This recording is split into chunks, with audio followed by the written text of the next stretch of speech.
Illinois' primary election is a week from tomorrow, and a push to get Chicago high school students to the polls is raising some eyebrows. Housing is a human right. Students joined in chants of "Housing is a human right" as they marched to the polls today, led by members of La Casa Norte and Chicago Votes. This was billed as an effort to help high school students vote for the very first time. But the nonpartisan integrity of this event under question, with it starting with a congressional candidate forum hosted at the headquarters of the Chicago Teachers Union, a staunch advocate of Bring Chicago Home. Chicago voters will now decide whether the city can raise a real estate transfer tax on properties more than $1 million and then drop that rate for homes less than that. Also of note, on chairs throughout the auditorium, there were voter guides with a link to ChicagoVotes.com. In there was a comic strip showing the mayor pitching the referendum and another showing a polling place saying your valued vote is needed to bring Chicago home. Registered voters, line out behind them.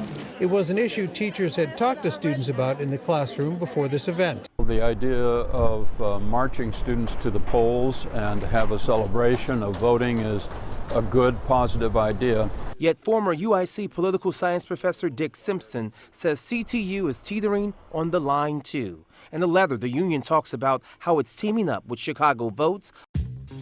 What's up? How we feeling? This is a big win right here. I love this couch. We gotta call it like the big couch series or some shit. I'm gonna look real little in it. Make sure you get your little popcorn ready because we're about to get started. Only people from Chicago can tell you this is what it was like growing up as a kid on the south side or the west side. Talk your shit. I'm not gonna miss out on my blessing because people have different opinions. It is what it is. Haters gonna hate. For anybody, I know I'm not supposed to look on camera, but for anybody who wants to know more about abolition, you ain't gotta read first. Reading is fundamental, it will help. Yeah. Like you were saying, when you were 15, you were like, no, like fuck all of this. Like I wanna. Oh no, that was the other day, baby. Like that was the other day. We have to use all tools available to us. Look up the people that are pushing for the policies that you believe in. They are grassroots campaigns, and they definitely need everybody's help. Put this on the record. Anything for the revolution. La Casa Norte and Bring Chicago Home. Hey, Chicago. Listen up. Use the power of your voice to make a difference. When you go to vote, make sure you look for ballot question 1 all the way at the end. Remember to vote yes to Bring Chicago Home. Make corporations pay their fair share. Fund real solutions for housing and homelessness. And give working class homebuyers a tax cut. Vote yes on ballot question 1 on or before March 19th. They should drop the connection with Bring Chicago Home. The teachers union support the referendum, which would increase taxes for properties over $1 million. Those funds will go to help the homeless. CTU invested money into this referendum, and now the student rally is being called into question because Bring Chicago Home is a partner. Some consider it a conflict of interest. CTU in the response to critics insisting the Student Power Forum is a nonpartisan voter education forum.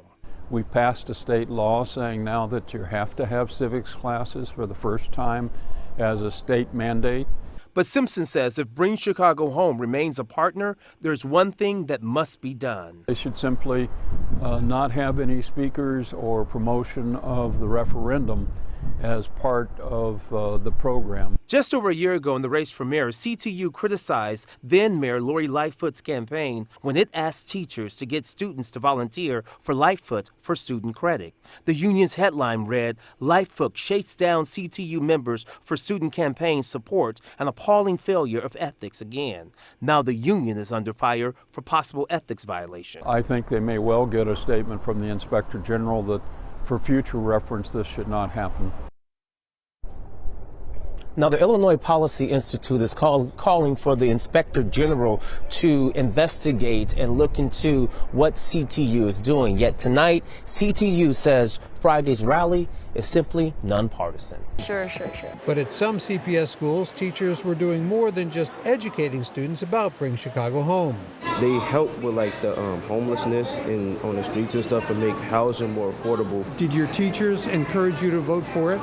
Yes. And that youth vote could have a significant impact on whether the controversial referendum passes. You have a political organization taking children out of school to go vote. And at the end of the day, that's wrong. And it's a violation of CPS's code of ethics. If any other group that spent the kind of money and resources on politics that CTU does did the same activity, it would be national news every single night. In a statement, Chicago Public Schools says it encourages engagement but does not endorse specific campaigns or advocate for specific election results.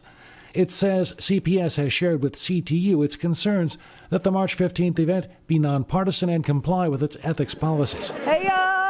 But while they enjoyed pizza waiting to cast their ballots, many students said they probably wouldn't have voted if there wasn't a drive like this one. Had they not organized this event and brought everyone together today, do you think you would have went to vote on your own?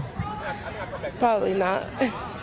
So this is a deciding factor in participating? Yeah. There's a major change coming to Chicago Public Schools. School board voting unanimously this afternoon to remove police officers from all high schools. But today, with Mayor Johnson's new school board in place, the vote was unanimous to make schools police-free. Now, some schools had already removed ununiformed officers and uniformed officers as well. Today's vote makes it official, though, for the almost 40 high schools that still had them. Many students and activists rallied before that meeting in favor of the removal, but other community leaders and aldermen ripped the school board's decision. So I feel you're all a bunch of a bit of hypocrites here. You talk a great game. You make decisions by circumventing LSCs and communities, which I'm a little disappointed or a lot disappointed in that. So you're making your decision like a bunch of activists, and that's very disappointing. The plan is for police to be out of the schools by the start of next school year, and the focus will instead be on, quote, holistic an approach and restorative justice as well. Kujichagulia.